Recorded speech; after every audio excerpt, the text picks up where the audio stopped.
In this video, I'm going to show you how to send your saved data from your Switch 1 over to your Nintendo Switch 2.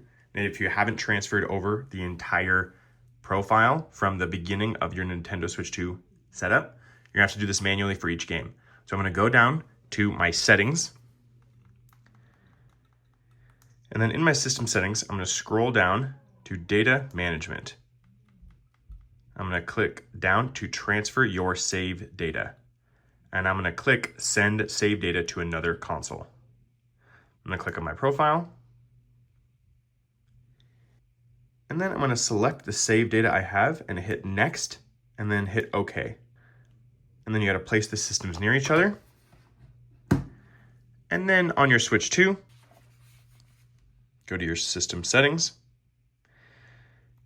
down to data management, click transfer your saved data and click received saved data. And then make sure they're next to each other.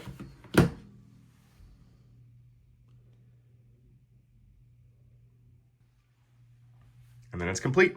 It sent all the saved data to my Nintendo Switch 2. So it's as simple as that. Thanks for tuning in.